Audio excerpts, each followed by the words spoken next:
You're listening to TFM. Want to join in the conversation and share your thoughts on this episode? Join the Babel Conference, our listeners' discussion group on Facebook. Just type BABEL into the Facebook search field, and we'll look forward to seeing you there.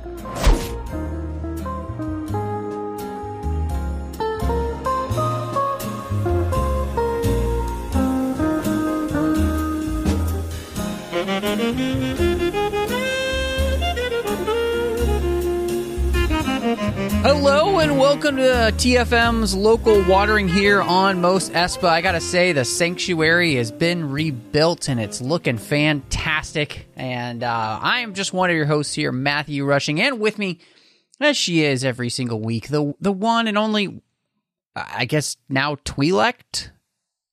Yes, Christy Morris. Yeah, that's Madame Garza. Oh, welcome back. Welcome back. I mean, we all assumed that you had perished in that, but I mean, I guess nobody perishes in this show because everybody can just be brought back with a mod. So that's great. Yeah. I escaped out a back door that you didn't know was there and fled to safety.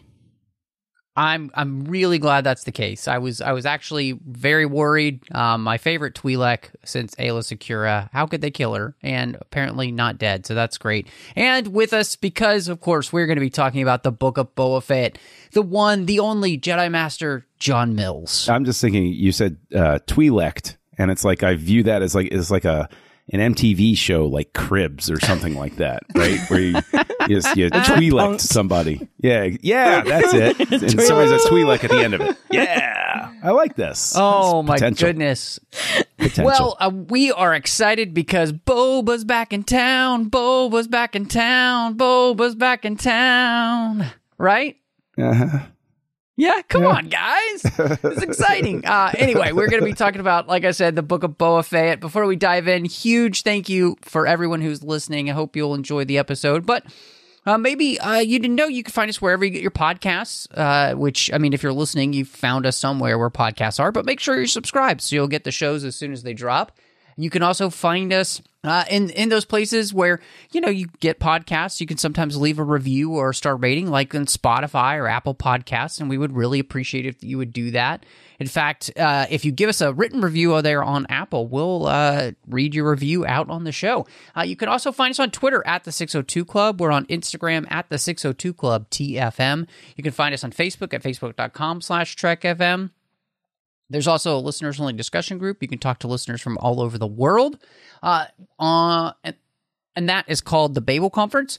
And of course, you can also find us online at trek.fm. And we'd like to thank our associate producers here through Patreon, Ken Tripp, Davis Grayson, Ryan Millett, and Daniel Noah. It's been many years since they've been supporting the network and this show, and we really want to thank them.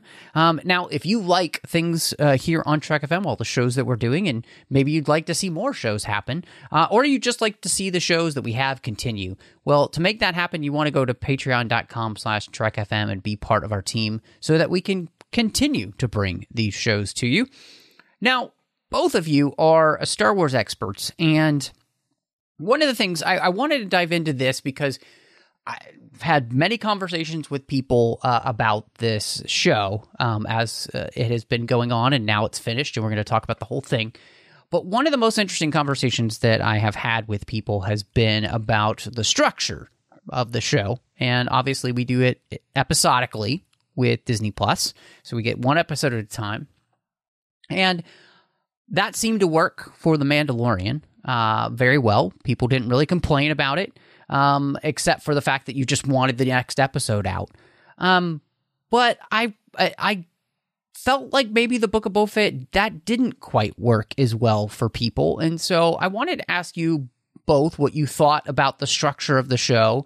The fact that obviously we use flashbacks, should have been more linear. Should we have released episodes in a different order, or in the sense of maybe releasing two at a time or something?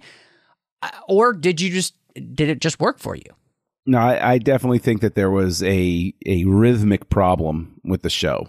I think that if they had released them 2 episodes at a time or something like that, or just made the episodes longer, it would have worked better. I remember everybody's reaction that I remember when the first episode dropped was, yeah, that was good, but it just felt like it was just starting to get going when it ended. And so there was no big hook at the end. There was no Baby Yoda moment. And so it was like, oh, well, okay. I mean, this started now. And I think it would have been a lot better. You would have if you'd just gone for broke and had like an hour and a half, hour and 40-minute episode, like they did with the Sherlock Holmes series, where they had like little mini movies, and just have 3 of those. I think that would have been, that nice little punch, and would have addressed a lot of the, it never really established a flow through the season. And I think it starts just right from the beginning. I agree with you on that. I also want to add, though, that I thought that the flashbacks and then flash forward to quote unquote present was a little too much. I think that they should have maybe kept the first episode as all the flashbacks together, and then really stuck to the present after that. And then throwing in as well the episode where the Mandalorian returns. I've seen so many people say that it suddenly felt like, wait a minute, whose show is this? Is it Mando's show, or is this Book of Boba Fett? And so I think that they needed either somehow to tie in Boba Fett into that episode, or maybe put that one at the end. But yeah, I agree there were some flow issues. And for me personally, I think those changes may have helped as well. John and I have argued behind the scenes quite a bit about this. And I was arguing, especially with the first few episodes, that I just felt like that things should be linear, kind of like what you said, Christy, where you would tell the story without the flashbacks. Mm-hmm. And in some ways, I think things were ameliorated with, which, John, I love that you introduced me to that word, because it's so perfect for so many things. But I think it really did. Like, as the series went on, things smoothed out because things started to make more sense. But so we got to the end of the series, and our good friend Yancey Evans came back to John and I and said, "Hey guys, I'm watching the show, and I just binged the first 4 episodes." And he's like, "I think I figured out the problem." So I'm giving him complete credit for this. But he felt like that the first 2 episodes play well as an entire thematic element. The second 2 episodes play very well as a good thematic element. The next 2 episodes with Mando play very well as a thematic element, and then you have the finale. And so that if they had released this more in the sense of like mini movies, and then had the big finale, that it would have worked better. So I went and tried this, and I was surprised how much better that the first 2 episodes specifically, everything worked so much better. Even with it being in the, with having the flashbacks and everything, mm-hmm. Because that is so focused on the Tuskens and his, relationship with them. It makes all of those thematic elements really come out much more. Second 2 episodes, same thing. Then the Mando ones, same thing. And then to end with the finale. And so one of the things that I think every streaming show I've talked about, it seems like a lot of times there is always something where it's either too long or too short, or it's usually just it's too long. But it almost feels like they're still afraid to really like just use the medium as you should, which is to just do whatever you want and what best fits the story. And this show was unlike Mando in the sense that they very much mimicked the Clone Wars series in the sense that each episode stood on its own, but then put together, it created an arc. Whereas this show was specifically like, honestly, those first 2 episodes really do go together. Mm-hmm. And on all honesty, the whole show, this whole season really goes together. So I feel like if they had at least done that, it would have really made a difference in people's enjoyment in the show, as well as their kind of just overall reaction to feeling like there's a full thematic thread being presented within those first 2 episodes, second 2 episodes, and so on. Well, what's interesting is what it comes to remind me of, what it came to remind me of, and it's just odd timing. I'm reading Quentin Tarantino's book version of Once Upon a Time in Hollywood, and that's what this show winds up reminding me of, is taken as its pieces. It's like, okay, this is over here, this is over here, this is over here, but then it all comes together at the end. And I'm just saying that in support of, the points that you were both just making, where it's like, I think that the Disney Plus desire to have weekly content drop is probably what killed them here, because they forced the edits. They did. They forced the cuts because Disney obviously has a release schedule. This gets us to Moon Knight. Moon Knight gets us to Kenobi. Kenobi gets us to the next show, and they can't afford to do a more Netflix approach, which is, here's your content, just have at it. Mm-hmm. Right? So that's a good point. And, I think, too, if I did possibly try it the way you mentioned, Matt, where watching 2 at a time, maybe it'll be better for me as well that way. I hope so. Yeah. And in all honesty, again, this is totally Yancey's idea. And to me, it just worked because there are some clear thematic elements in the show that I felt like really work out much better, because those episodes together create that holistically, right, instead of like spending an entire week where, you're kind of thinking about things or whatever, and you spend your week and then you come back to the show and you're not necessarily fresh with what everything was trying to tell you, unless you just rewatched it and then you watch the next one. And so, yeah, I think this was definitely something where not only did I feel like maybe the structure of it, but in all honesty, I do think that, one of the things that we praised The Mandalorian for was that every director, I think, for both seasons really did something pretty cool. They really brought some things to each episode, and it made some of those directors some of my favorite Star Wars directors, since George Lucas, in the sense of what they were doing with their episodes. I wanted to ask you both then here, Robert Rodriguez doing 3 episodes, Steph Green doing 1, Bryce Dallas Howard doing 1, Kevin Tractoron, and I think that's how you say his last name, doing 1, and then, of course, Dave Filoni doing 1. And so with those 3 directors, how did they work for you here? Did you feel like some of them stood above others here? Did you feel like they were all pretty much the same, like the Mandalorian episodes, where it's like they created a nice flow, but you could also kind of tell some of the differences? What did you guys think? Well, I mean, I could sing Bryce Dallas Howard's praises, to the moon and back. I think she's an incredibly disciplined and gifted visual storyteller. I can look at one of her episodes, and even if there's nothing there where I look at it and it's like, I can look at a picture from a Christopher Nolan movie and be like, Christopher Nolan directed that.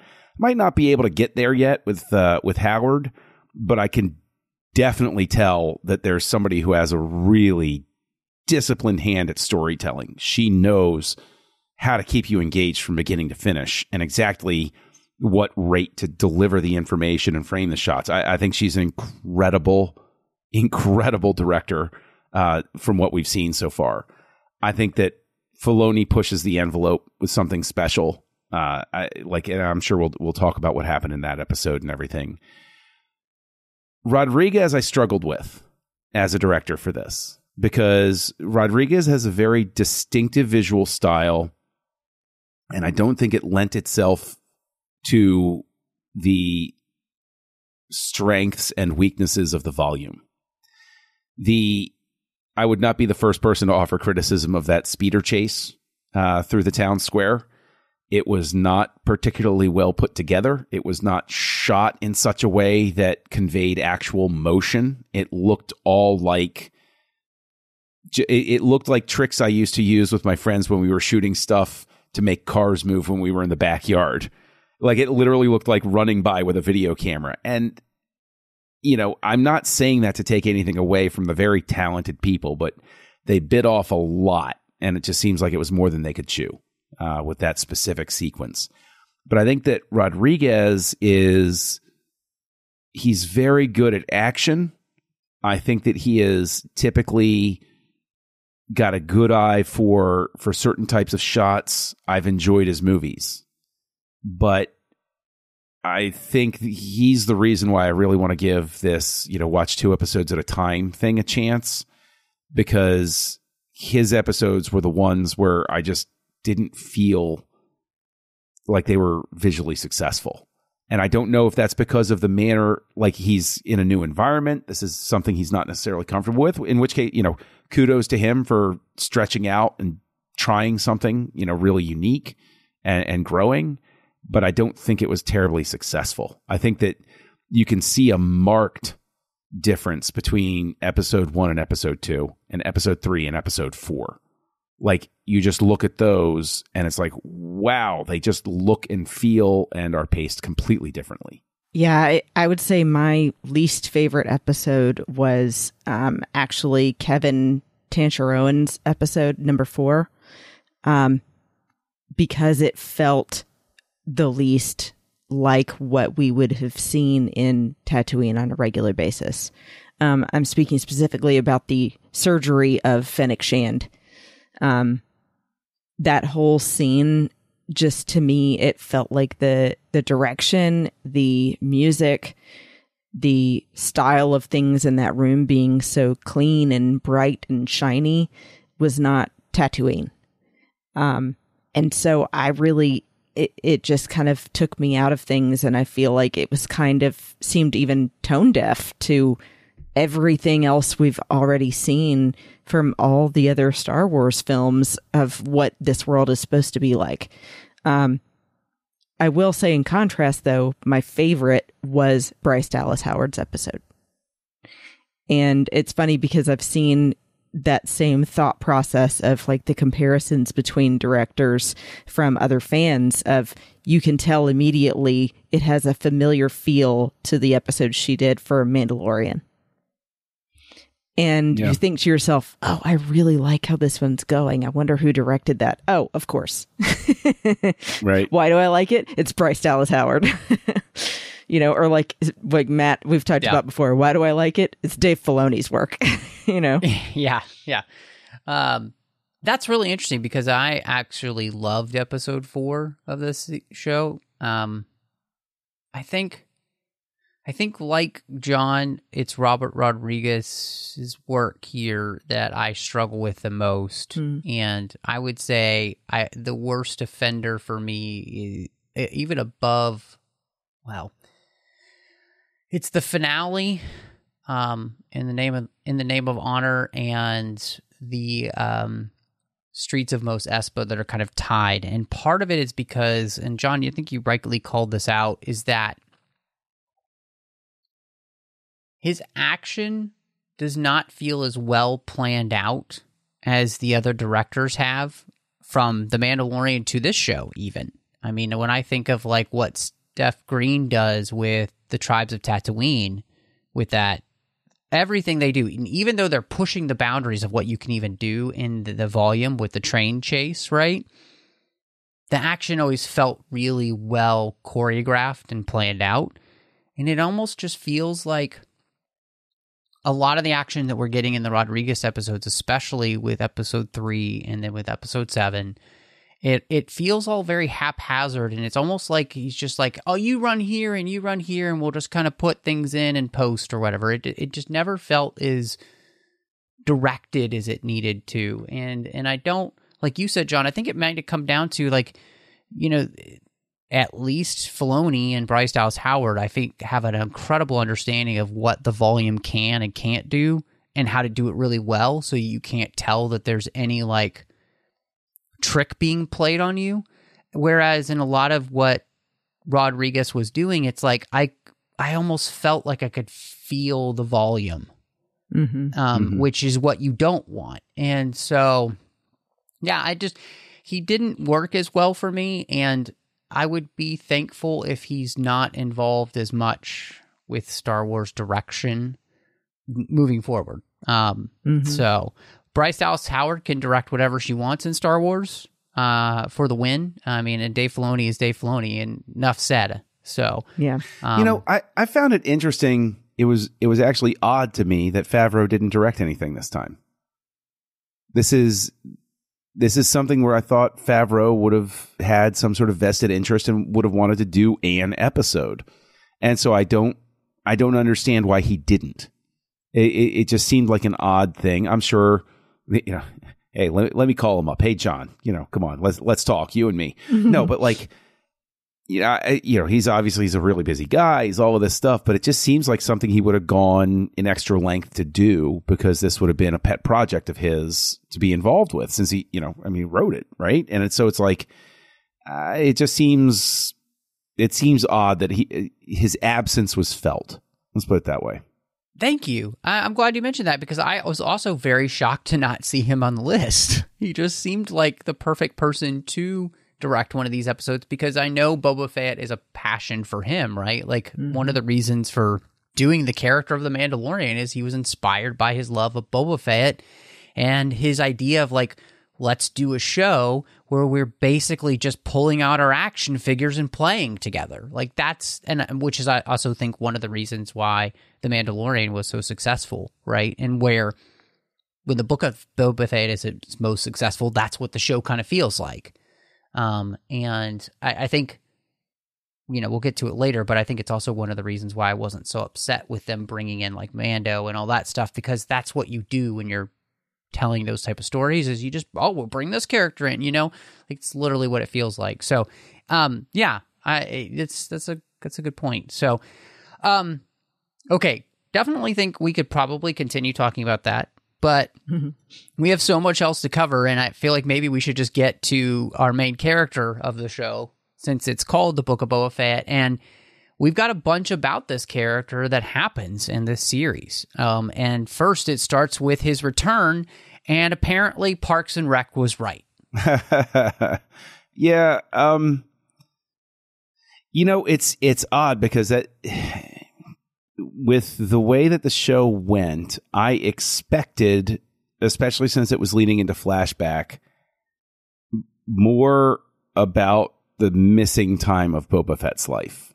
The stuff that even we as fans didn't get to see between Clone Wars and the movies, basically. Mm-hmm. Which Cad Bane in the series later makes reference to. He's a stone cold killer. He's killed people for the Empire. Like, he's not this great saint. And so it just seemed odd. And there were these bits where, they showed a flashback of him watching Jango fly off to Camino. And it's like, oh, I thought that was going to be an element we were going to play with a little bit more, but didn't. So Fett was tough to get a handle on, honestly. I like what they did with him.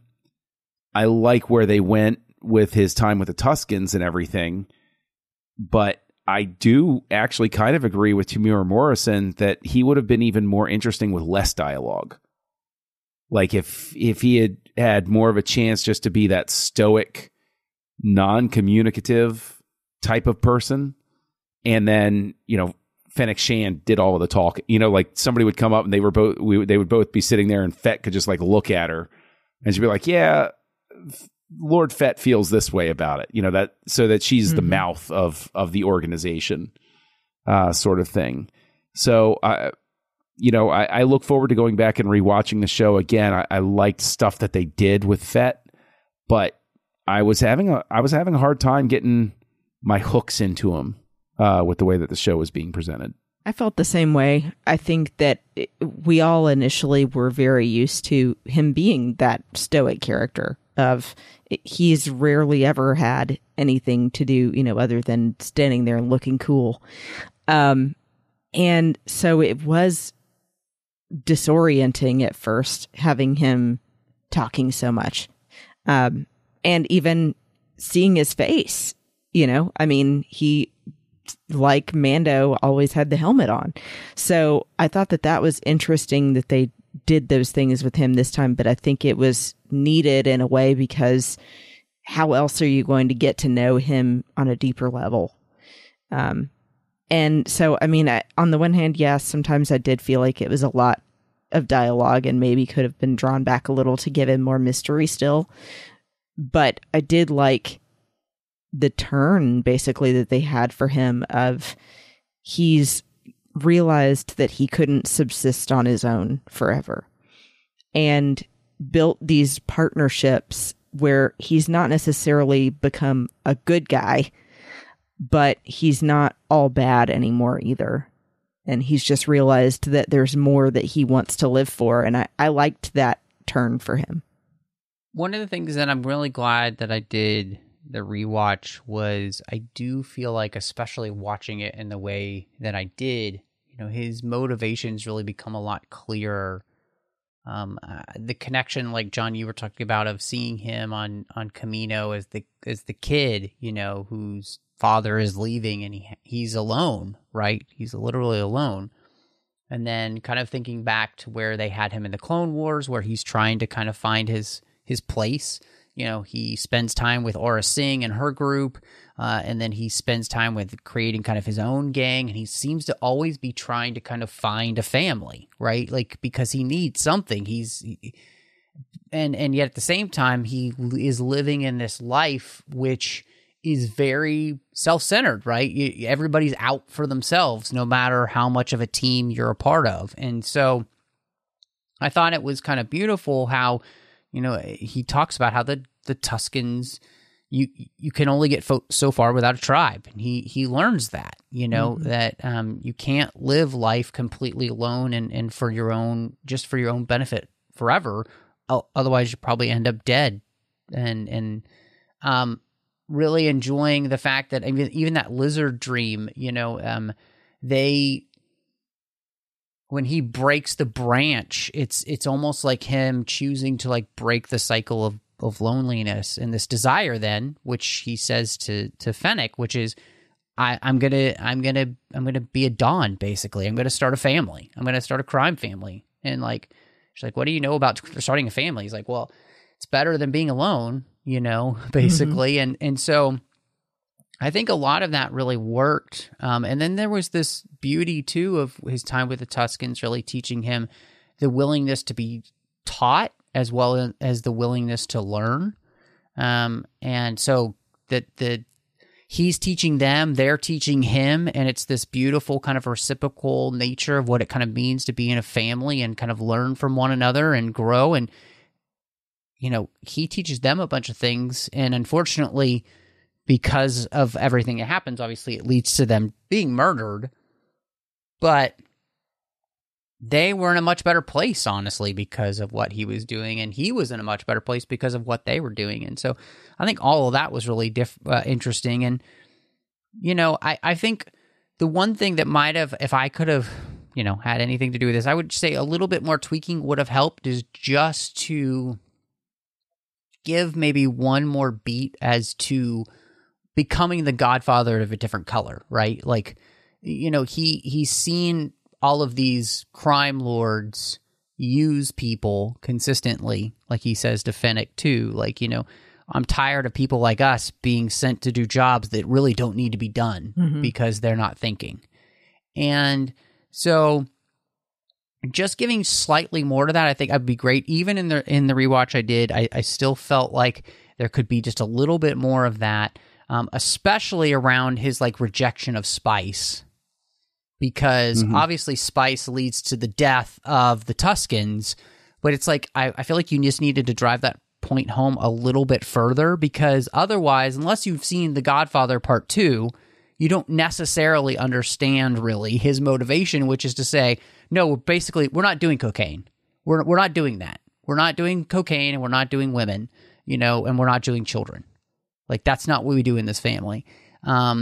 And that makes sense if you've like watched The Godfather, but I don't know if it makes as much sense as it could without a really, really careful watching of this show for him to like reject outright the idea of dealing in spice. But see, that even gets to the structure, the stuff we keep going back and forth about the structure. And I'm not trying to like belabor it or anything like that, but even the number of episodes, one more episode, they could have teased all of this out. So even the number of episodes they chose doesn't make sense, because all of these things you're talking about are absolutely true.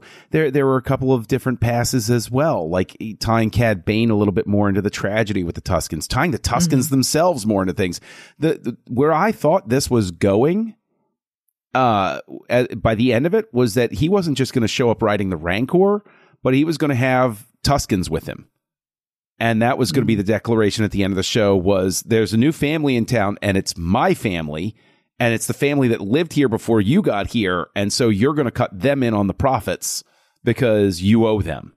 That would have been a really interesting little coda for the show, that Fett winds up becoming the catalyst where it's like, fine, we can't get rid of the crime families. You're at least going to make sure that the people that you've been screwing over get a cut of your business, sort of thing. Which isn't noble by any stretch, but it's interesting, and it takes things in a different direction. And so I think that actually winds up, speaking again to the structure, is because I think the reason the cadence of everything is odd is because there are those moments that should have been able to breathe more. And so there are certain moments that feel rushed because you get there and you say, okay, well, I guess we were eventually going to get there, but we got there too quick and it just happened. And it wasn't given, like, I never felt any connection to, I call them the Mighty Morphin Vespa Rangers, but like, his little quasi biker gang, I never felt any connection to the characters. They were just there. And it was like, oh, okay, I guess they're going to be there in the ending. Sure, that's fine. Yep. But like, I would have appreciated time to connect with them, to feel like they were a part of the larger tapestry. So I'm not trying to harp again on it. I'm just saying, like, all of the stuff you're talking about, like, there was just so much stuff that deserved to breathe, and one more episode solves it. Gives you just 45 more minutes to do it. I don't know. And you have a point. I mean, they definitely needed to have him have some sort of stronger ties to the people that he's supposed to be partnering with in this crime family, that it feels a little too loosely gathered together of all these different groups rather than a tight-knit group that's going to go out and conquer things together. So yeah, I'm with you on that. Yeah, I'm glad you brought that up, John, because I do think that this whole idea of him kind of creating a new family, because the Tuskens do end up just dead, at least the group that he was with, as that the original Tusken leader tells him, there are many different tribes of Tuskens, and they do things differently, and this tribe had its own way of doing things, but he ends up creating this new family with the Mods, with Chrysanthemum, and with the Gamorreans, and of course with Fennec Shand. And the only one I feel like that, like you said, we don't get. He basically just hires people who are out of their luck, basically, right? And the only one who kind of like sticks with him and we kind of get a sense of like maybe why she's actually do that is Fennec Shand.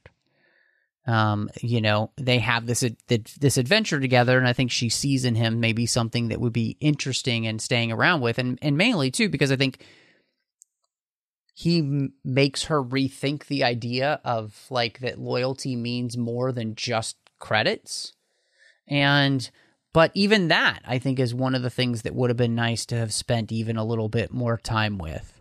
Well, I think there are even things, even if you don't want to give it more than the number of episodes it has now, there are even things you could have removed and had just sit as potential second season threats, something like sort of like hanging over, where you have a question through the whole thing and people even maybe make reference to it, where it's like, why are the Hutts even letting this happen? And don't have Hutts show up. And everybody's like, yeah, I don't know. Like, they don't care. I don't know what's going on.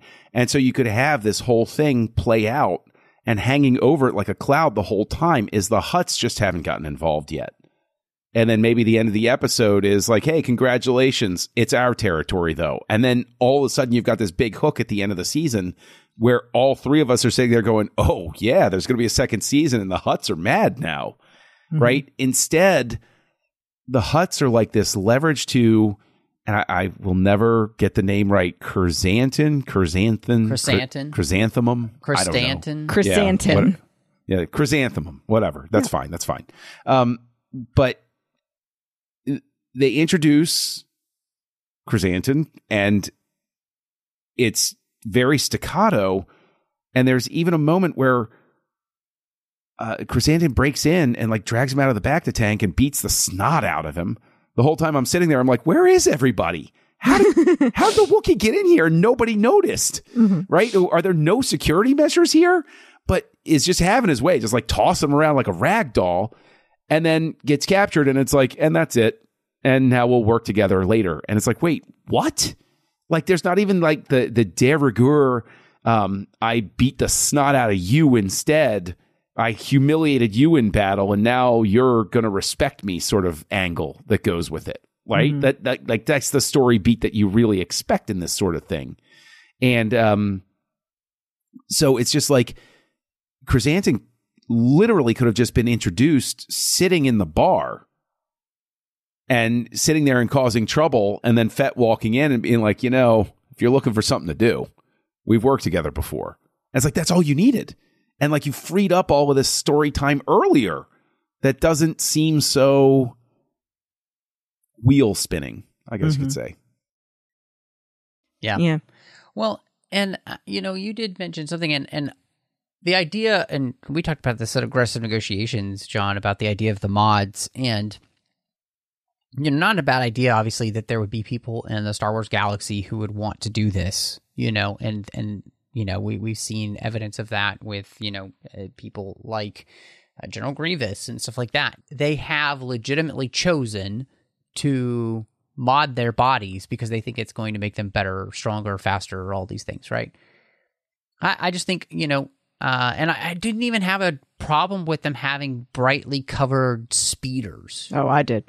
Which again, because it's a very George thing to do. I mean, I think back to episode 2 with the speeder that Anakin picks to go save Obi-Wan, and it's brightly colored, it's bright yellow, but it looks cool, right? And it fits Star Wars. I think the thing about these bike designs is that, you have a great lineage of different types of speeders to use. These literally just look like somebody created a Vespa gang from like 1980s Italy, and it didn't really fit the Tatooine vibe. And I think that's, Christy, you kind of called that out of what you didn't like about episode 4 there. But I think here it's just one of those things where somebody needed to step in and say, okay, this just doesn't fit that vibe. Now, there's definitely plenty of really cool speeders that we could create for them, but this just doesn't work. And then on top of that, I mean, the effect never works when they're used because they're in episodes that, Rodriguez has directed, and they never feel like they have the right movement for Star Wars speeders. I think you can find a middle ground that alleviates what some of the complaints are. I don't have a problem. Like, it looks like Art Deco, hot rodding type of stuff. I got no problem with that. But I would definitely fall into the camp of they should have dirtied them up a little bit. Like, there's a missing plate here, or there's a mismatched piece there, so that it looked like kids who were in a backwater trying to keep, like, they were obviously putting all of their money into this, and they were obviously spending all of their time modding everything. But it looked, to your point, Chrissy, it looked too clean for Tatooine. Tatooine in specific is supposed to look a little bit rougher around the edges. Jabba is a crime lord, and his palace looks, doesn't look fantastic. Right. It's murky, it's dusty, it's, sand gets everywhere. It's kind of dark. So it's, yeah, exactly. So, I thought that the speeders worked as a design. I just thought they needed to be dirtied up a little bit, just banged up a little more. Yeah, that makes sense. And, the more I thought about it, and we've talked through these pieces, I think really about the 4th episode, it was just that one scene that I didn't like. I forgot that the majority of this stuff was in episode 3. And yeah, I think you're exactly right. Because when you think about too, John, with what you were saying about the kids that are modifying their bodies and everything, the act of the modification is nothing new. they've been doing that in Star Wars, but here it's that they're supposed to be poor as well. They shouldn't have the money or the materials to be able to have speeders that look this nice and clean either, as well as living on a planet where everything else is dirty and used and a little beaten up. So that didn't make sense to me either, because they don't have work. How would they have money to be able to make it look nice? Mm-hmm. And yeah, I think that the other issue is some of the mods that were made, even my husband referred to it as go-go gadget legs. Yep. Yeah. It also didn't feel Star Wars. I mean, but they twirl really good when they shoot. So see, this isn't Inspector Gadget, though. I know. I tend to be a little more forgiving, I guess, with it, because it's so different, and it's so, you know, they're pushing. But yeah, I mean, I can't argue against it. Basically, I can't argue against what you're saying. Yeah. Where some of the mods, it was just like, it was a little much. It was a little much. You know, if the mods had looked like it was, you know, Don's Discount Mod Emporium is where they got them from, instead of stuff that rivaled General Grievous or Darth Vader or something like that. It's like, yeah, you know, it should look like kids who can't quite get the cool parts, but they're acting like they're the coolest parts, sort of thing. Yeah. I think it's also a downside is I never felt any sort of menace from them at all. Yeah. We have the shop owner who's complaining about them, and then when Fett walks up to them, they start, you know, mouthing off to him. But I look at them, and maybe it's because I'm a grumpy old man, you know, but if I were in Boba Fett's position, I wouldn't be like, you've got a lot of spark. I'd be like, I'm gunning all of you down, and then we're finished with this. Because there's nothing about them that made me think, oh, these are formidable opponents. It made me think, oh, this is the JV squad. And like, I thought it was going to be sort of comical that Fett was going to hire them and everything would just go wrong because they just couldn't do anything right. So, you know. But I guess that's more of a comic route than this type of show. I don't know. And I want to add that I wonder if part of that for you was the same issue it was for me. The costuming kind of reinforces that non-threatening look as well. There was one guy, if you look, that's one of like the 4 of them total that are always together, that looks like a Doctor Who. He's wearing like a trench coat and a tie. Yes, you're correct. Yeah. I don't get it. You are correct. Yeah. A Doctor Who type. I'll be really interested. This is where I'm really interested to see the art of the Book of Boba Fett come out, where maybe they kind of like talk about that process of the creation of their costumes. Yeah, like defend your choices. Yeah. So I think one of the big parts of the show obviously is the competition for Boba. And in the Pikes, we choose the Pikes as the main kind of villains in the show. They're in league with the mayor of Mos Espa, and really they just want this planet as a stopgap of, or a through lane for spice. Like, this is a planet where they want spice to be able to flow through. And so what did you think of, you know, making them kind of, it's not the Hutts, it's them that are the main villains here. I love that. Because here's the thing, especially for people that loved Solo, a Star Wars story, I thought that was cool, bringing the Pikes into that whole situation of being a big problem, and actually getting to bring them into main canon aside from Clone Wars, I thought was really cool. You're finally getting to see their helmets in live action, and see how they're causing issues for people throughout the galaxy. I like too that they're initially kind of portrayed as not a big deal here in Book of Boba Fett, but clearly you see how far their reaches have gotten, and that they've turned all of these people that Boba thinks have come to his side. Yeah, I like seeing the Pikes. The Pikes are great. It's a terrific story element. It gives me hope that we'll see the Pikes again, because obviously they are a galactic syndicate, and now they have a reason to have a grudge against not just Fett but Mando. So we can see them creep up in later stories and stuff like that.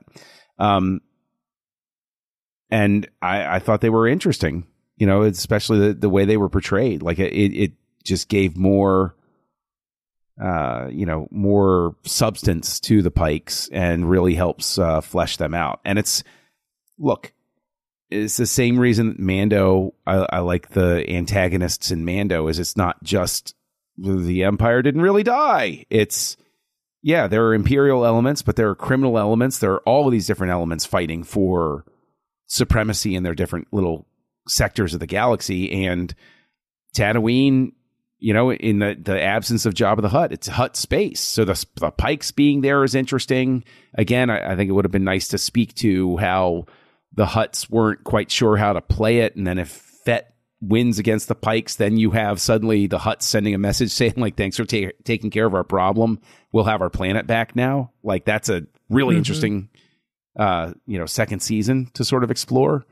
But yeah, I'm glad they brought the Pikes in. I mean, is it really a surprise they brought the Pikes in, though?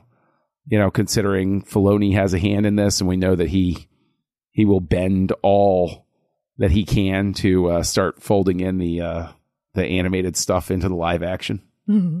But they also feel like an actual threat. Oh yeah, no, for sure, for sure, yeah. So that was good to have. I mean, I couldn't. There's nothing. You guys covered it. I think the connection with Solo, the connection with the Clone Wars, and the fact that we know just how powerful the crime syndicates are. It makes sense that in the vacuum of the Empire, especially here on the Outer Rim, that you're going to get these syndicates fighting over territory to make credits, and that Tatooine would be right in the middle of that, right? And so I thought it was fantastic. And I thought it was really interesting because, John, to your point, I do think that this could be where, the Hutts get out of this. They don't want a war. They're going to see who wins. And then maybe their thought is next they come in and clean up whoever wins because they'll be weakened, which seems like a very Hutt thing to do. Mm-hmm. God, did those Hutts look good or what, by the way? I mean, just the best Hutts I've seen since Jabba. I just like the Hutt cooling himself off with a rodent. Yeah, a rodent like throwing a rag. it on the ground. That was fun. That was great. That's a Star Wars element. That's a little Star Wars touch right there. That works really well. So we talked a little bit about Fennec, and so I think just for time, I don't know if there's anything to really add to her, but I do think we have a ton to talk about because we do get Mando's return. And there's a ton that happens with this character in the 2 episodes basically that he gets to be kind of the focus of, and I guess one of the biggest things that we see is that he's been excommunicated and now he's on a mission of redemption for himself in the eyes of the Mandalorian church to be able to become a Mandalorian again, because now, as of now, he is not a Mandalorian.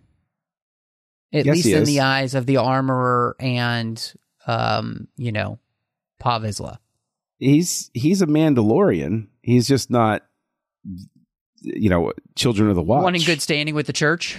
No, he's the Pope. He's not Children of the Watch. And it's like, okay. The Coven. That's what they called it, the Coven. Yeah. Yeah. But I mean, like that's sort of like his whole thing is exploring what does it mean to be a Mandalorian, because we met Bo-Katan. We met Boba Fett. Being a Mandalorian is not this life that he thought it was. It's not as, for lack of a better term, it's not as exclusive as he even thought it was. Mm-hmm. And, I think that these episodes were inevitable. I think that these episodes, unfortunately, do detract from who is purportedly the main character of the show. They could have done a slightly better job of working them together. Yeah. You know, I don't want to try to rewrite anything, but I firmly believe they could have had Boba Fett make more of an appearance in those arcs, even being of assistance to him while he's looking for a ship, you know, sort of thing. But these episodes were inevitable so that they didn't have to waste the time in season 3 of The Mandalorian, basically. Because if we came back to season 3 of The Mandalorian with a new ship and Grogu back with him, the questions would never have ended. So this way they got all of that out of the way. Well, and I get too, like, they had to somehow tie them, the two of them, Mando and Boba Fett, together and show how they're going to be partnering together in the future and, you know, continue the conversation of what it means to be Mandalorian. But yes, definitely you and I are on the same page with feeling like they should have brought Boba into these episodes at some point, because it's part of the Book of Boba Fett, not let's take a break for Mando time. Yeah. And I disagree a little bit with both of you, because I just don't feel that as much, because to me, you know, it's called the Book of Boba Fett, and if you're reading a book series, you know, and you switch a chapter to the new perspective of a character who's coming in, it happens all the time. And so, you know, we already know these two know each other, and this is to set the stage of like where Mando is, why he might even come in and help Boba in the first place, you know, because who he is and his identity is a little bit in flux at this moment. And really kind of, I think what's interesting is the only thing that Mando knows is that he kind of wants his own family, you know, and right now he's been kicked out of the one he had been a part of. He does want Grogu back, and like I think it's one of those things where it's a thematic element that could have been played out much stronger throughout the entire series of this idea of family, you know, and like kind of finding one and finding yourself in that too, by giving yourself to others. Yeah. It could have been stronger, but you know, I guess I just don't really have as much of a problem with this doing this. And part of that is just because the episode is so freaking good. The only flag I'm going to throw there is, yes, I know it's called the Book of Boba Fett, and if a book this, book that, but this isn't a book. Yes, Book of Boba Fett is a clever title, but this is still, you know, filmed entertainment. Sure. So, yeah, like if I'm reading a book, I'll have a chapter where I introduce the new character sort of thing, but I think there's an obligation with filmed entertainment to, you know, fold it all in. A little bit neater than that. That's why you have to make so many changes when you adapt a book to the screen. Yeah. Right? Sure. You have to streamline stuff. But I do want to just add that I thought that otherwise the episode was really great. I think that the showing of the strength of the Darksaber was awesome. The fight between him and Paz Vizsla was awesome. And I thought it was both funny and a little sad, which I know it was meant to be that way. But when he's asked if he ever removed his helmet, and that beat where he pauses and he's not sure if he wants to just lie to be able to stay a part of the group or tell the truth and possibly be kicked out, was so good, because in that moment you like I said, it's kind of funny because you're like, she got you there. But also you realize what's about to happen and that those are their rules.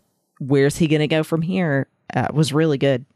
I love that you mentioned the whole thing with the Darksaber, because I think that it's really fascinating. They finally kind of talked about the reason why not everybody uses a lightsaber, even non-Jedi, because there is something particular about the way lightsabers are created, in that you have to be able to literally work with the force of the lightsaber. Mm-hmm.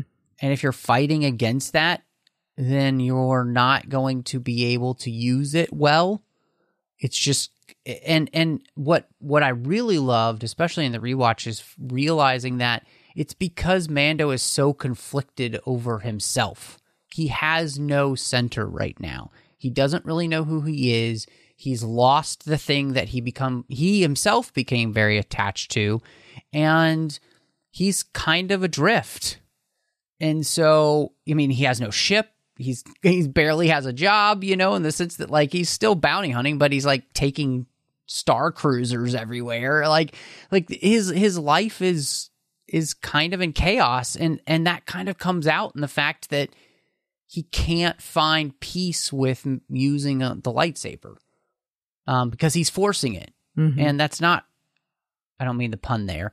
But it's just not working. And so I thought that was really great. And honestly, his return just reminded me how much I love this character. I think, he's become a character to which I hold up there with the best of Star Wars characters now. There's so much depth to him. And so, and then what did you guys think about, learning more Mandalorian history? I mean, we finally saw the Night of 1,000 Tears. We learn about why Bo-Katan fails because she doesn't win the saber. There is this prophecy that really seems to have some weight to it. I mean, gosh, they deep dove like crazy, and I loved it.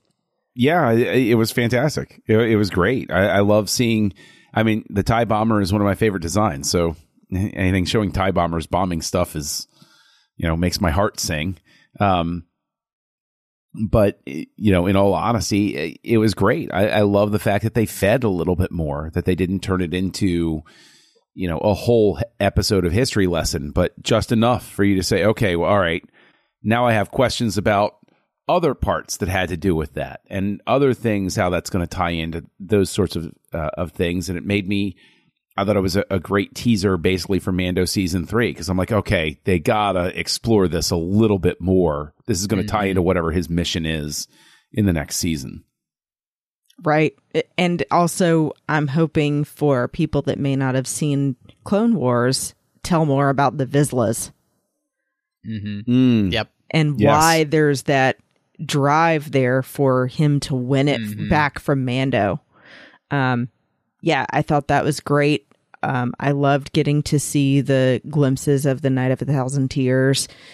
And I think, too, I love the evolving conversation about whether being Mandalorian is where you're from, what your creed is, who your family was. What is it? Or is it all of these things? And it just depends on your interpretation of it. So, yeah, I think they did a great job with tying that into the next season of Mando. Yeah. Well, I mean, and there's a parallel with what Grogu goes through. Yeah. Because Mando, he's no longer of that creed. Like, his heart belongs somewhere else. And we find out Grogu's does too. And so it's like, while everybody fixates on the choice that Grogu has, we see Mando have to make the same choice in that moment that you're talking about, Christy, where it's like, is he going to lie? Is he going to not say that his helmet was taken off? He makes a decision in that moment that he makes his choice there. And he says, I know what this is going to cost me. I have to go find him. He's declaring right there, he loves Grogu more than his life that he knew before he came into it. And Grogu's going to make that same declaration. Yeah, that's a good point, John. And I think, we did a whole episode of aggressive negotiations about Grogu's choice. But I wanted to ask both of you, do you feel like possibly that maybe we should have just left Grogu for season 3 of The Mandalorian? Because in all honesty, as much as I enjoy having him back, it felt a little quick, because we spent 2 seasons trying to have him find the Jedi, and within a few months, it's already undone. And it just felt like I would have liked to have the feeling that there had been more time that had passed, in the sense that maybe he gets the gift for Grogu. Maybe he even goes to the temple but all he meets is Ahsoka, and he's basically set on his way. But the idea that like Grogu makes this choice here, it just feels very quick to me. I disagree with that. And I'll also say that it's not even that Grogu forces the choice, or even Mando. Luke is the one that puts it there. Luke could have held that back, and Luke could have said, well, let's give the kid a little more time to figure it out. I think it speaks to Luke's character, the nobility of it, that he says there's no reason to push this off. All it's going to do is make that choice more painful down the road. Yeah. Mm-hmm. And so I think it actually is good. Like this is the healthiest thing possible for Luke to have Grogu make that choice right off the bat and say, is this really what you want? You know, and that's the thing is, we spent 2 seasons getting Grogu to that point. Yeah, but that wasn't, Grogu didn't say, take me there. Sure. The armorer said, you got to take him. Mm-hmm. And even Mando was like, I do? What are you talking about? Right.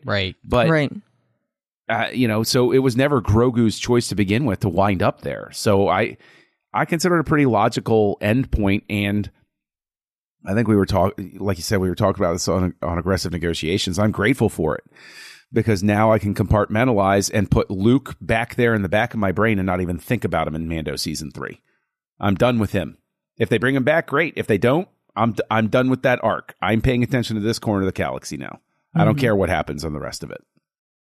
And I'm not saying I disagree with anything you just said. I'm just saying I wish that they had just pushed all of that to Mando season 3. Not that anything you said was wrong about Luke or the choice or any of that, because I think you're 1,000% right. I just wish that it hadn't necessarily been done here at this moment. But the payoff is that I get to see Grogu put a Rancor to sleep and curl up next to him. So like that all works out in the end, so far as I'm concerned. Yeah. So before I respond to Matt's question, I do want to say that my Empire Strikes Back loving heart was so happy with how they brought Grogu and Luke into this, and showing him riding around on Luke's back, just like Yoda did.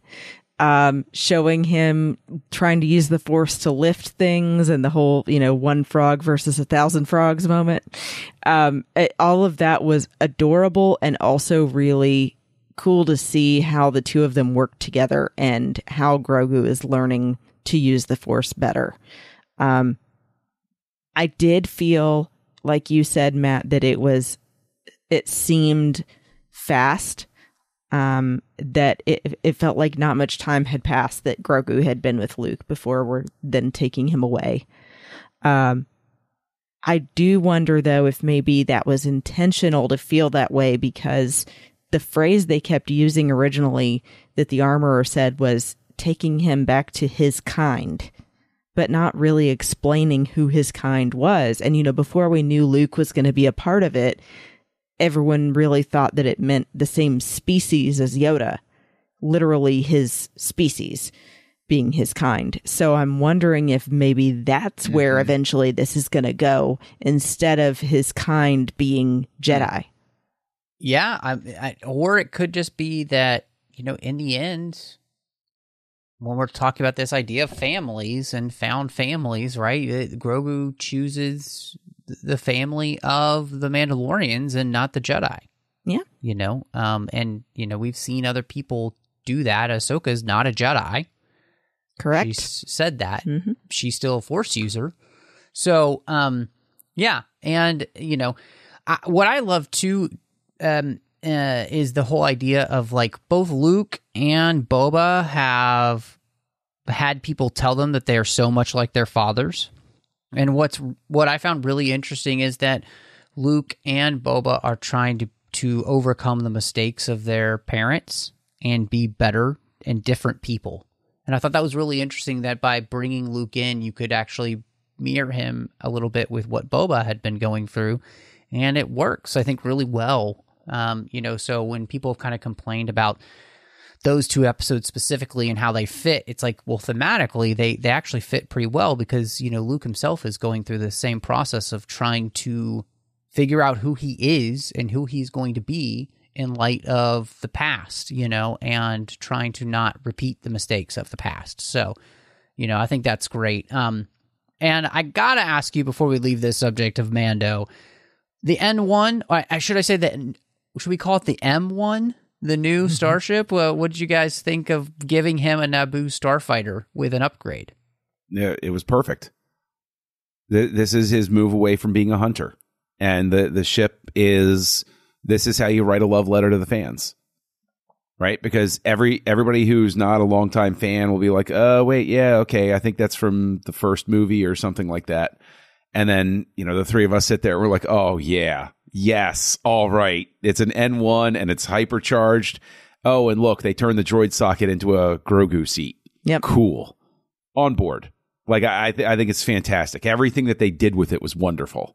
And I'm glad that they spent a long time with it and showed him, taking off. And I'm glad that we got our tried and true, Rebel Patrol coming up behind him and our bearded pilot, saying, yes. Do you really want to go back and fill out paperwork for all of this? Or do you just want to just let this go? Like, I love that we have such a great recurring character who is cool. Mm-hmm. He's exactly the type of cop that you want sitting there where it's like, yeah, this just isn't worth it, kid. Okay. Like, I get that you're new. I get that you want to impress people, but this just isn't, let's just let it go. And it's like, I loved everything about it. Yeah, I love that buddy cop joke. Yeah. And getting to see Mando in a completely different kind of ship was cool because we're used to him being the guy that's more in whatever he can get around in. The Razor Crest was nothing amazing to look at, but it was to him. He made it work, even when it got, beat to hell. He could make things fixed up again and make it work. But I like that, although I don't like Pelly as a character, she's just kind of annoying. I gotta throw that in there for me. But her convincing him to work together and build this up is very in Mando's character. She can tell that he's a guy that likes to work with his hands and make it into something newer and better than it was. And I like that they make Grogu a little seat and still later then bring in R2 to do it together.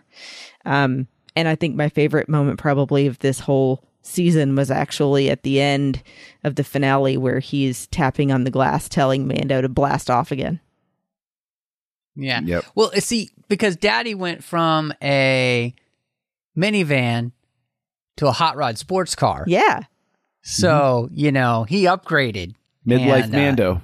Midlife Mando. That's, oh my gosh, that's hysterical. It is totally true. It's totally true. I can't add anything. It was so much fun, and I love it. I love the payoff of, the N1. I love, Mando making it his own. And I think, John, you rightly call out is that he's signaling that his life is going to change. He is not going to be a hunter anymore. He's a dad.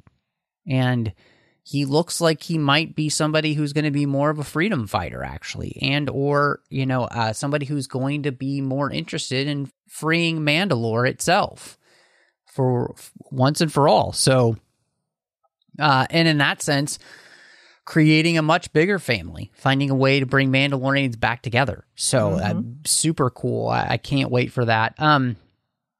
So we get to the finale, and I think, one of the biggest things here is that Bane is back in town. Yes. And what did you guys think of bringing Cad Bane into the series and his, just interactions with Boba?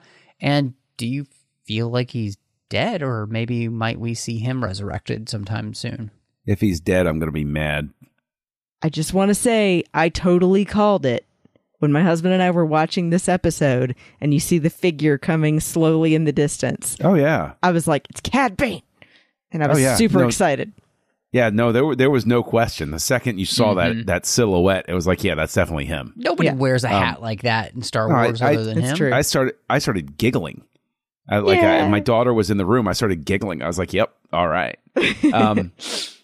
I mean, I wish we had more time with him. Yeah, honestly, that's one of those things where when he got killed, at the end of the series, I was like, "Oh, really?" So I hope he comes back. I loved seeing him on screen. I thought that his physical realization was wonderful. And I thought that even the way they got him to talk was magnificent. So, I guess I have to buy a revamped Cad Bane action figure whenever they release the Black Series from this. So, on board for it. Yeah, I liked the look of him, although I think his overall skin tone in the Clone Wars was a little bit darker. But, I mean, I didn't have a huge issue with that. I've always thought he was such a menacing, mysterious, awesome character, and seeing him in live action was super cool. Definitely, it felt very Clint Eastwood Western vibes with him and Cobb Vanth facing off, and then him and Boba reuniting. And only certain people will know about this, but do you all remember at Celebration when we first saw Boba Fett and Cad Bane face off in the concept art from Clone Wars? Yep. And then they showed that scene, and that was how Boba got the dent. Pretty awesome. Yep. And so now bringing it full circle was even more cool. So yeah, that's the one thing that I feel like I love it. I mean, you guys have already nailed that, and so the only thing I can add to that is to say I wish that there had been a flashback with Boba and Cad Bane, so that moment meant even more, because you can tell by the dialogue that these characters have a history. I want them to go back and address that history and have flashbacks showing them working together for the Empire. Yeah, to give, that would be fantastic. Just to give Cad Bane's comment, is like, where he's talking about the fact that, Fett in the past, you got no idea who you're dealing with here. Yeah. Like he was an ice cold killer. Like that would be really a cool disintegrations. Series. He's known for disintegrations. Right. Exactly. I think that it would be really neat to revisit that somehow. And maybe there is a series they could have Fett just in, just Fett have his helmet on the whole time, and Cad Bane is Cad Bane. Isn't that a great thing to do? Like, I mean, couldn't you basically maybe they can work that into the Bad Batch somehow? Yeah, because you have that story there somewhere. Or couldn't you just do a special Boba Fett animated movie in the style of the Clone Wars that's, an hour and a half long, that's on Disney Plus? Yeah. Like, all these ideas are, so absolutely. Yeah, I mean, I loved it. I mean, John, he's my favorite bounty hunter anyway. And, what I kind of love is that, he is the direct antithesis to everything that Boba has learned. And that's kind of, their face-off is more than just, it's a thematic face-off against the guy who refuses to change with the guy who is doing the work to change. And, and I love too, Boba's not faster than him, right? But he learned some things from some people who taught him well that allow him to survive this battle that Bane doesn't have, because nobody's taught him anything other than himself. And so, I think it really, really works. It just could have been made even better with some great flashbacks. And that's one of those things where it's like, I think the Disney Plus series need to learn that you don't have to just have everything hidden the whole time. If you really want to make a truly cohesive series with these type of characters, you could have had that flashback in earlier episodes so that it would build to this moment. And it would also help, with a lot of other things. So, yeah. Question. Is a rampaging Rancor really the best choice to stop people, or maybe, I don't know, maybe we should have just had Mando pull out his fancy new starship, or bring in Slave One. It seems like either of those choices or both of those choices are better than loosing a Rancor on the city of Mos Espa. I disagree, and there are two good reasons. Okay. One, we finally get to see the prophecy of riding a Rancor come true. Well, this is true. I mean, I don't disagree. That was Boba cool. mentions that, although I didn't love that we had someone as recognizable as Danny Trejo walking around in that episode. It was still funny, and I like that they then brought that back. And he's like, "Yeah, I'm gonna actually do it. I'm gonna ride the Rancor," and he did. And I love the tie-in with other Japanese cinema of it feeling like this Godzilla kaiju moment with the Rancor climbing the tower. It made me go, I see what you did there, and I like it. And so, yeah, I think it worked for me. Just reminded me of the Star Wars game where on the Kinect you could be the Rancor jumping around Mos Eisley, smashing stuff. Yeah, there you go. And I always like doing that, so I was on board with it. It's fun. It's a fun choice. Not everything needs to be logical necessarily. And it's, Boba Fett riding a Rancor is, Matt, you talked about playing with the toy box. It's something I would have come up with when I was 8 years old, is Boba Fett riding a Rancor, smashing stuff. Yeah, okay. That works for me. You're also looking at a biased Rancor fan here, so... Yeah.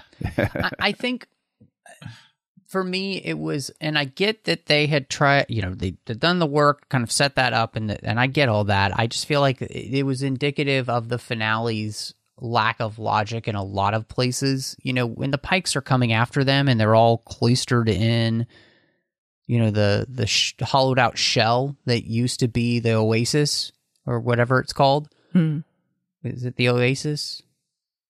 Anyway, the bar that Garza was the Sanctuary proprietor of. The Sanctuary, thank you.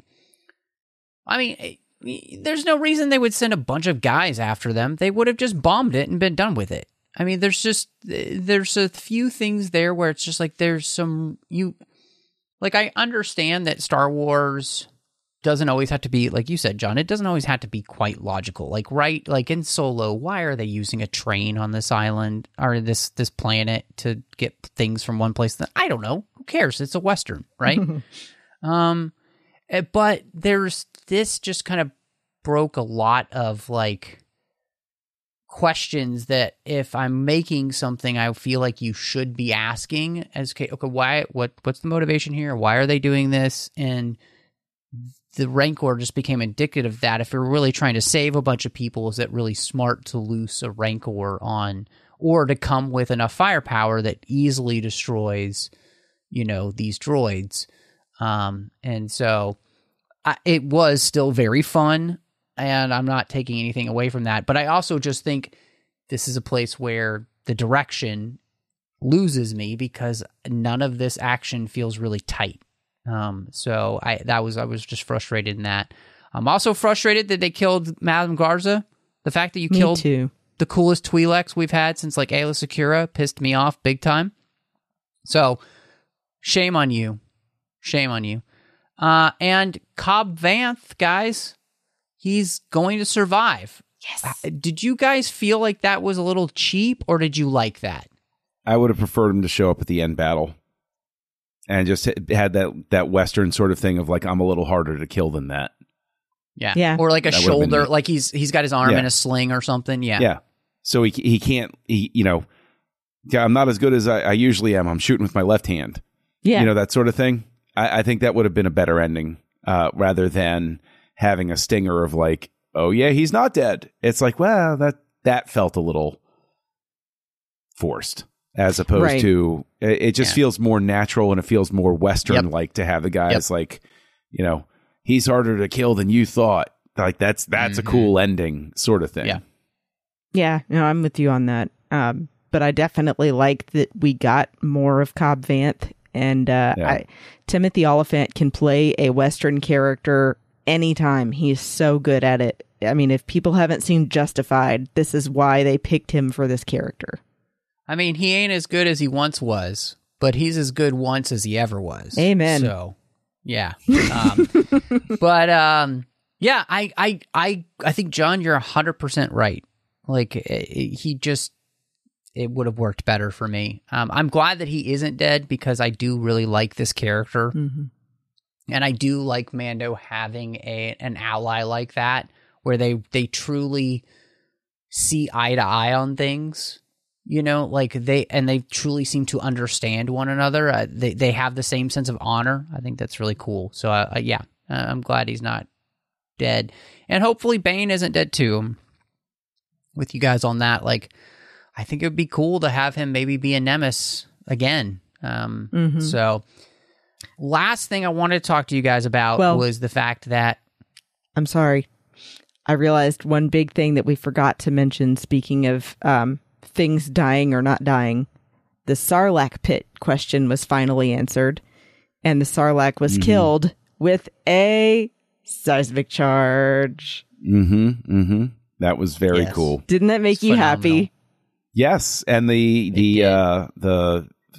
the Crate Dragon to move in so that the opening of Mando season 2 is cool. So and what I love is that everybody was talking about how the Book of Boba Fett had retconned the prequels or the special editions and made the Sarlacc look like it originally did. You fools writing those articles too quickly. No, it didn't. It kept everything that they did with the special editions. You just didn't wait long enough. So that's what you get for writing stupid articles too soon and thinking that they're actually going to change something from the special editions just because you didn't like it. They didn't. In fact, they made it really cool, and it was amazing. 100% great moment, Christy. So I'm definitely glad that you called that out. The last thing I did want to ask you guys is that we have the theme by Goranson here for the music, and then Joseph Shirley actually writes the actual thematic work, the orchestral work we'll get for the rest of the series. So what did you think of the theme for the Book of Boba Fett, and did the music kind of continue on the legacy of The Mandalorian, and how'd you like it? I think it's a great theme, and I like the music. You know, it's inevitable, you know, compared to The Mandalorian, right? And it's like, I don't know that that's really a fair or apt comparison. I think the music's fine. I think the music worked, and I like the theme. So, successful enough. Yeah, I think the most recognizable thing, obviously, is the theme. Otherwise, it really kind of flies under the radar for me for the general music for the show. But the theme for Boba Fett is really good. And I think that it's a very, I'm not sure how I want to describe it. I don't know, maybe tribal almost sounding. I think it makes me definitely think of his time with the Tuskens now. And in the end, actually made me laugh when I realized that they then added in people saying Boba, Boba, Boba. Yeah. I was like, wait, what? They're just saying Boba Fett over and over again. My favorite thing is that this theme is very similar to a Scandinavian movie from like the 80s. Oh. In a scene where people are singing, and it's legitimately almost exactly the same. So that's very funny. But really what it sounds like is just a spaghetti Western. I mean, they just straight up stole this from Marconi, like type of sound to it, which is great. And I think the music, like Mandalorian, holds up, and it's even better in the second half of the season where they bring in some of those themes from The Mandalorian. The training scene with Grogu is beautiful. So, yeah, I mean, they're knocking it out of the park with the television soundtracks for these shows. So I love it. Well, I guess obviously it's a television series. We could talk so much more, but what would you rate the Book of Boba Fett, John Mills? We're doing a scale of 5 as usual. Mm-hmm. Aye. Yeah. I'm reserving judgment completely until I do that rewatch where I do the pairing them up sort of thing. And I'm going to give it a 3.5 out of 5. Sort of a 3 overall, but there were certain elements that really sang, that really worked. And I'm fighting the urge to judge it less harshly because I love the Mandalorian stuff so much. I'm trying not to give it too much extra credit for that. And I really got to come back to that finale and really digest it again. Matt, I think you have fair comments about it. As much as I love certain elements of it and everything like that. Yeah, it is the first. Christy had more comments that I agreed with as usual, though. So, Oh, thank you. Yeah, I'm at a 3.5 out of 5. So I kind of struggled with whether or not I go a little bit higher or sit comfortably where I feel like this fits because of the things that I didn't love about it. And I'm going to go a little bit on the harsher side with it and say I'm also at a 3.5. It just didn't quite make it to 4 for me because I do think that the Vespa bikes could have been taken out and exchanged for something more suitable. I think that there were some inconsistencies that I feel like people that are so steeped in Star Wars should have known to change. And overall, though, I still really enjoyed it. And there were some incredible things that came up, and especially obviously with the Mandalorian returning, that I was immediately calling and texting friends about. So I do want to give it credit for that at least. But overall, yeah, I feel like it's definitely better than average and really enjoyed it. I just wish there were a couple things different that were kind of bigger things. And that's yeah.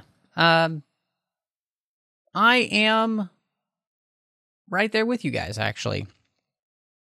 Even with the rewatch, I think this is a 3.5, and I think a really big part of that is honestly that the finale is a little bit messier than it needed to be, and a little less coherent in the sense that it could have been better by, well, I think some of the things that we mentioned, by adding some connections, especially like with Cad Bane and his relationship with Boba and all those things. So, but I still, especially with the rewatch, it did get better in the way that Yancey had mentioned to watch it, and I thought it really did play better thematically, and I enjoyed it much more in that rewatch that way.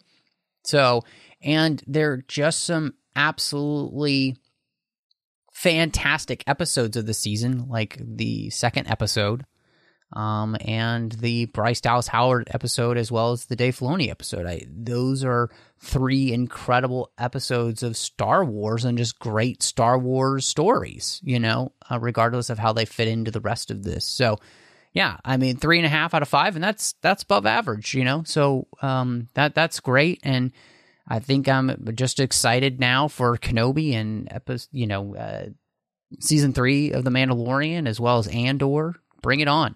So, but John, if people wanted to catch up with you and see where they could find you, where would that be on the interwebs?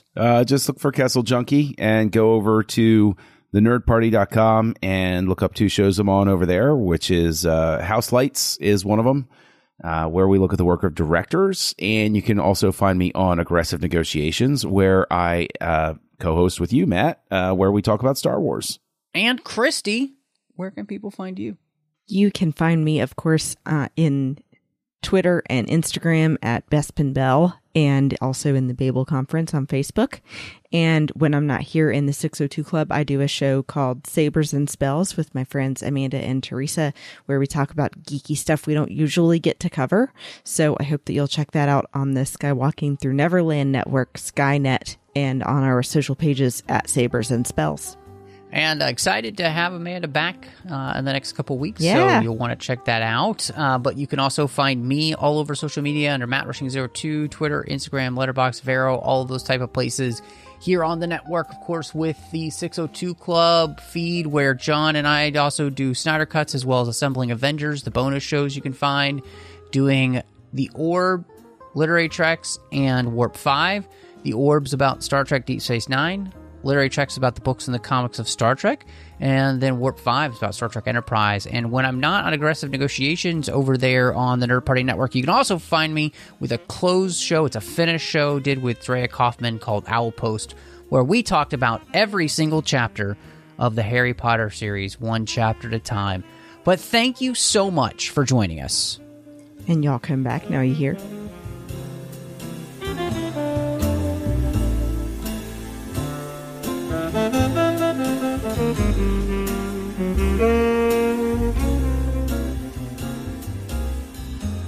Thank you.